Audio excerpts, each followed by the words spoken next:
നമസ്കാരം പ്രിയപ്പെട്ടവരെ, ഇതാ ഇങ്ങോട്ട് നോക്കൂ. ഈ ഇരിക്കുന്ന സാധനമില്ലേ, മഹാപ്രതിഭ എന്ന് പറഞ്ഞാൽ പോരാ, മഹാജ്ഞാനിയാണ്, മഹാഗുരുവാണ്. നിങ്ങൾക്ക് അറിയാൻ പോയാത്ത എന്തെങ്കിലും ഉണ്ടെന്നുണ്ടെങ്കിൽ ഇതാ ഈ വിശകലയോട് ചോദിച്ചു കഴിഞ്ഞാൽ കൃത്യമായിട്ട് പറഞ്ഞു തരും. ടീച്ചർ എന്നൊക്കെയാണ് പറയുന്നത് അല്ലേ. അതെന്തിൻ്റെ ടീച്ചറാണെന്നുള്ളത് കേരളത്തിലെ പൊതുബോധമുള്ള ഇവിടുത്തെ സാധാരണക്കാരായിട്ടുള്ള ജനങ്ങൾക്ക് മനസ്സിലാവും, ചാണകം തലയിൽ ഇല്ലാത്തവർക്ക് മനസ്സിലാവും. അപ്പൊ നമ്മുടെ ഇന്നത്തെ ഈ ഒരു വീഡിയോ എന്റെ ക്രൈസ്തവ പുരോഹിതന്മാർ ഇതൊക്കെ ഒന്ന് കേട്ടിട്ട് ഈ ക്രിസ്തങ്കികളായിട്ടുള്ള ചില ഊളകളുണ്ടല്ലോ, ഈ സംഘപരിവാറിന്റെ മൂടും താങ്ങി നടക്കുന്ന നമ്മുടെ കാസ കൂസനായിട്ടുള്ള കെവിൻ പീറ്ററും കരിമ്പിൻ കണ്ടിയും ഇവനൊക്കെ ഉണ്ടല്ലോ, നിങ്ങൾ ഇതിനൊരു മറുപടി ഒന്ന് കൊടുക്കണം കേട്ടോ. അതായത് ബൈബിള് യേശുവിൻ്റെ കാലഘട്ടത്തിൽ ഉള്ളതല്ല, യേശു വന്നതിന് ശേഷം യേശു പറഞ്ഞു കൊടുത്തിട്ട് എഴുതിയതാണ്. അത് ഈ ഭാരത സംസ്കാരവുമായിട്ട് എന്തൊക്കെയോ ലിങ്ക് ഉണ്ടെന്നൊക്കെയാണ് ഈ തള്ള വന്നിരുന്നുണ്ട് പിച്ചുമ്പയും പറയുന്നത്. ഓരോരുത്തർക്ക് അവരുടെ മതവിശ്വാസത്തെക്കുറിച്ച് ഈ തള്ള വന്നിരുന്നുകൊണ്ട് പറയുന്നത്. ഞാൻ ഇന്ന് രണ്ട് വീഡിയോ എൻ്റെ പ്രിയപ്പെട്ട പ്രേക്ഷകരൊന്ന് കാണിക്കാം. ഒന്ന്, പൂഞ്ഞാറിൽ ഇപ്രാവശ്യം നിന്ന് 8 നിലയിൽ പൊട്ടിപ്പോട്ടുള്ള നമ്മുടെ പബ്ലിക് ക്ലോസറ്റ് ആയിട്ടുള്ള പി സി അപ്പി പറയുന്ന ഏറ്റവും ലേറ്റസ്റ്റ് ഒരു വീഡിയോ വന്നിട്ടുണ്ട്. ഏതൊക്കെ പ്രസ്ഥാനത്തിൻ്റെ ഭാഗമായിട്ട് ലവൻ മത്സരിച്ചിട്ടുണ്ടോ അവിടേക്ക് നിന്ന് ചില 7 പ്രാവശ്യം കൊണ്ട് MLA ആയിട്ടുണ്ട്. എന്നിട്ട് അവരെയൊക്കെ തള്ളി പറഞ്ഞിട്ടുണ്ട്. വോട്ട് ചെയ്ത ജനങ്ങളുടെ തന്തയ്ക്ക് വിളിച്ചിട്ടുള്ള ഒരു മോനാണ് ഈ പൊന്നാര സെപ്റ്റി ടാങ്ക്. അപ്പം ലവൻ്റെ ഏറ്റവും ലേറ്റസ്റ്റ് ഒരു വീഡിയോ വന്നിട്ടുണ്ട്. അത് BJPയുടെ അണ്ണാക്കി കൊടുക്കുന്ന ഒരു മറുപടി ആട്ടോ. അപ്പം ലവനെ താങ്ങിക്കൊണ്ട് നടന്ന സംഖ്യകളൊക്കെ ഇനി ഇതിനെന്ത് മറുപടി പറയും എന്നും കൂടെ എനിക്കൊന്ന് കാണണം. അപ്പം നമ്മുടെ ഇന്നത്തെ ഈ രണ്ട് വീഡിയോകൾ എൻ്റെ പ്രിയപ്പെട്ട പ്രേക്ഷകരായിട്ടുള്ള നിങ്ങളൊന്ന് കാണുക. മെയിനായിട്ട് ഇത് കാസ ലൗണ്ടോക്കി മക്കളെ നീയൊക്കെ ഒന്ന് കണ്ടിട്ട് ചേച്ചി പറഞ്ഞതിന് കൃത്യമായിട്ട് മറുപടി കൊടുക്കാൻ ആംബിയർ ഉണ്ടെങ്കിൽ ഇപ്പൊ ഞാനൊരു വീഡിയോ ചെയ്തിട്ട് അതെൻ്റെ യൂട്യൂബിലൂടെ അല്ലെങ്കിൽ ഫേസ്ബുക്ക് പേജിലൂടെയൊക്കെ ഇടുമ്പോഴത്തേക്ക് ഇതിൻ്റെ താഴെ വന്നിട്ട് ചില സംഖ്യകളും ക്രിസംഖ്യകളൊക്കെ ചില കമൻ്റ് അടിക്കുന്നുണ്ട്. അപ്പോൾ ഈ രണ്ട് വീഡിയോ ഞാൻ നിങ്ങൾക്ക് വേണ്ടി സന്തോഷപൂർവ്വം അങ്ങോട്ട് ഡെഡിക്കേറ്റ് ചെയ്യുകയാണ്. ഇത് കണ്ടതിന് ശേഷം ഏമാമാർ വന്നിട്ട് നല്ല കമൻറ്റുകൾ ഇടണം കേട്ടോ.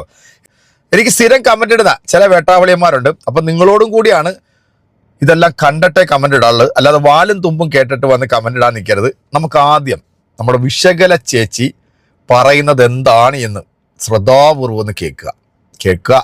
ബൈബിളും യേശുവുമായിട്ട് നേരിട്ട് കണക്ട് ചെയ്യാൻ പറ്റുമോ? യേശു എഴുതിയതോ യേശുവിൻ്റെ കാലത്ത് എഴുതിയതോ അല്ല ബൈബിള്.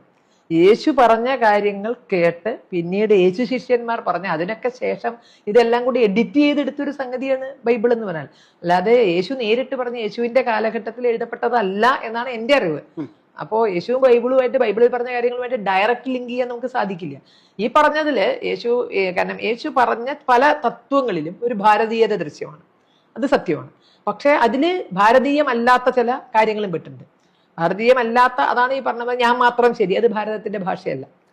ഞാൻ മാത്രം ശരി അല്ലെങ്കിൽ ഞാൻ വിശ്വസിക്കുന്നത് മാത്രം ശരി എന്നുള്ളത് ഭാരതത്തിന്റെ ഭാഷയല്ല. യേശു പറയുന്നത് എന്ത് ഭാരതീയതയാണുള്ളത്? അതായത് ഞാനല്ലാതെ മറ്റൊരു ആളെ അത് ഭാരതീയത ഇല്ല. അത് യേശു പറഞ്ഞതാണോ യേശുവിന് ശേഷം വന്നതാണോ നമുക്ക് അതാ പറഞ്ഞത്. ബൈബിളിലുള്ള കാര്യമാണ് പറഞ്ഞത്. ബൈബിൾ എന്ന് പറഞ്ഞാൽ ശിഷ്യന്മാരെ എഡിറ്റ് ചെയ്ത് വേണ്ടത് കുറെ എടുത്ത് അവിടുന്ന് ഇവിടുന്ന് ഒക്കെ കൂടി എടുത്ത് അത് നമുക്കൊന്ന് നോക്കിയാൽ അറിയാം. ഒരു മോരും മൊതിനും ചേർത്ത ഒരു പ്രകൃതം അതിനകത്തുണ്ട്. കാരണം അങ്ങനെ ഒരു എഡിറ്റ് ചെയ്തൊരു സംഗതിയാണത്. മഹാജ്ഞാനിയാണല്ലേ. ഞാൻ വിചാരിച്ച് വിഷം തുപ്പാൻ മാത്രമേ ലവക്ക് അറിയത്തുള്ളൂ. പക്ഷേ ഇക്കാര്യത്തിലും ഭയങ്കര ജ്ഞാനിയാണെന്നുള്ളത് നിങ്ങൾക്ക് മനസ്സിലായല്ലോ. അപ്പൊ ഇതിന് മറുപടി കൊടുക്കേണ്ടത് നമ്മുടെ കാസ ലൗണ്ടോക്കി മക്കളാണ് കേട്ടോ. കൃത്യമായിട്ട് കൊടുത്തേക്കണേ. ഇനി നമ്മുടെ പൂഞ്ഞാറിന്റെ വിഴുപ്പ് പാണ്ഡം ഒന്നാം തരം പബ്ലിക് ക്ലോസറ്റ് പറയുന്നത് എന്താണ് കൂടെ എന്ന് ശ്രദ്ധിച്ചോ. BJPയുടെ സ്ഥാനാർത്ഥിയായിട്ട് ഞാൻ തോറ്റത് താമരച്ചില്ല. ഞാൻ സ്വതന്ത്ര ചിഹ്നത്തിൽ ഞാൻ ജയിച്ചതിന് ഉറപ്പാണ്. കാരണം ഇവിടുത്തെ ഈ താമരയായിട്ട് അങ്ങോട്ട് താതയും പ്രാപിക്കാൻ ജനങ്ങൾക്ക് കഴിയുന്നില്ല. കേരളത്തിൽ ജനങ്ങളുടെ ഇടയിൽ ഇപ്പോഴും BJPക്ക് ഒരു സ്വാധീനം ചെലുത്താൻ കഴിയുന്നില്ല. അതിന് പല കാരണങ്ങളുണ്ട്. BJPയുടെ ഈ പ്രാദേശിക നേതാക്കന്മാരുടെ സ്വഭാവത്തിൽ മാറ്റം വരേണ്ടതായിരുന്നു. കാരണം അവർ ജനകീയരാകണ്ടേ. പിന്നെ ഒരു പുതിയ ഒരാൾ BJP ചെന്നാൽ അവനെ ഒരു രണ്ടാം തരം പൗരനായിട്ട് കാണുന്ന പല മേഖലയുണ്ട്. അങ്ങനെയുള്ള ബുദ്ധിമുട്ടുകളൊക്കെ ഉള്ളതുകൊണ്ടാണ് BJP ഇവിടെയുള്ള പ്രശ്നം. അതിനി മാറ്റം വരുത്തി. ഈ രാജീവ് ചന്ദ്രശേഖർ സംസ്ഥാന പ്രസിഡന്റ് വളരെ മാന്യനാണ്. എന്നാൽ അങ്ങേരെ കൂട്ടത്തിലുള്ള പല ഭാരവാഹികളും മാന്യന്മാരല്ലതാണ്. എന്നെ വിളിച്ചു നോക്കാതെ പറയണം, എനിക്ക് കള്ളത്തരം ഇല്ലാത്തതുകൊണ്ട് പറയുക. അപ്പോൾ രാജീവ് ചന്ദ്രശേഖർ പോലെ മാന്യന്മാരായിട്ട് മുഴുവൻ ഭാരവാഹികളും വന്നാൽ BJP വളരെ മുന്നോട്ട് പോകും. അത് അനധിവിധ ഒരു ഭാവിയിൽ അങ്ങനെ ആകട്ടെ എന്ന് പ്രാർത്ഥിക്കാനല്ലാതെ മറ്റൊന്നും എനിക്ക് കഴിയില്ല. ഇപ്പോഴത്തെ സാഹചര്യത്തിൽ അതിനൊരു സാഹചര്യം ഞാൻ കാണുന്നില്ല. കേരളത്തിൽ മുജാഹിദ് ബാലുശ്ശേരി മതേതരനാണ്, എം അക്ബർ മതേതരനാണ്, പാണക്കാട് തങ്ങൾ മതേതരനാണ്, മദനി മതേതരനാണ്, വി.ഡി. സതീശനും മതേതരനാണ്. അതായത് വെള്ളം ചേർക്കില്ല, ഒരു വർഗീയതയും അനുവദിക്കില്ല, അതിനെ നേരിടാൻ ഏതറ്റം വരെ പോകും എന്നൊക്കെ പറയുന്നത്. അത് ആ അറ്റം വരെ ഇപ്പൊ പാണക്കാട് വരെ പോയത്, ആ അറ്റം പാണക്കാടാണ്. ഏതറ്റം വരെയും പോകും, പക്ഷെ ആ അറ്റം കേരളത്തിലെ പാണക്കാടാണ്. ഭയമുണ്ടോ? അതിനപ്പുറം വി.ഡി. സതീശന് പോകാൻ ഞങ്ങൾ അങ്ങനെ ഭയക്കണ കൂട്ടത്തിൽപ്പെട്ടവരല്ല. ഇങ്ങനെ സാഹചര്യങ്ങളെ ഭയന്ന് നിൽക്കാനല്ലല്ലോ ഞങ്ങൾ സംഘടനാ പ്രവർത്തനം നിൽക്കുന്നത്. വിപരീതമായ സാഹചര്യങ്ങളെ എതിർത്ത് മുന്നോട്ട് പോകാനാണല്ലോ ഞങ്ങൾ സംഘടനാ പ്രവർത്തനം നടത്തുന്നത്. സമാജം കരയാതിരിക്കാനല്ലേ ഞങ്ങൾ നിൽക്കുന്നത്. അപ്പം ഞങ്ങൾ കരഞ്ഞ്, ഞങ്ങൾ ഭയന്ന്, സമാജം ഭയക്കാതിരിക്കാനാണ് സംഘടനാ പ്രവർത്തനം. അപ്പം ഞങ്ങൾ ഭയന്നാൽ കുറുന്തോട്ടിക്ക് വാദം പിടിച്ച പോലെയാവില്ലേ? ഞങ്ങൾക്ക് അതോടെ തന്നെ ഭയം വരില്ലേ? നിലവിൽ എത്ര കേസുണ്ട് ടീച്ചർക്ക്? കേസ് എനിക്ക് കൃത്യമായിട്ട് പറയാൻ വയ്യ. കേരള നിയമസഭയിൽ അതൊന്നും സംസാരിച്ച കേസുകളൊന്നുമല്ല. കേരള നിയമസഭയിൽ അവരൊരിക്കൽ പറഞ്ഞ 993 കേസാണ്. പക്ഷെ അത്രയൊന്നും കിട്ടിയിട്ടില്ല. 250 251 കേസുകൾ, അതെല്ലാം ശബരിമലയുമായി ബന്ധപ്പെട്ട് ഹർത്താൽ പ്രഖ്യാപിച്ചതുമായി ബന്ധപ്പെട്ടിട്ടുള്ള കേസുകളാണ് എല്ലാം. അപ്പൊ കേരളത്തിൽ ശബരിമല വിഷയത്തിൽ എത്ര കേസ് ചാർജ് ചെയ്തിട്ടുണ്ടോ അതിൽ ഞാനടക്കം ശബരിമല കർമ്മസമിതിയുടെ ഞങ്ങൾ കുറച്ച് നേതാക്കളെല്ലാം അതിൽ പ്രതികളാണ്. ഇത്രേ ഉള്ളു കാര്യം.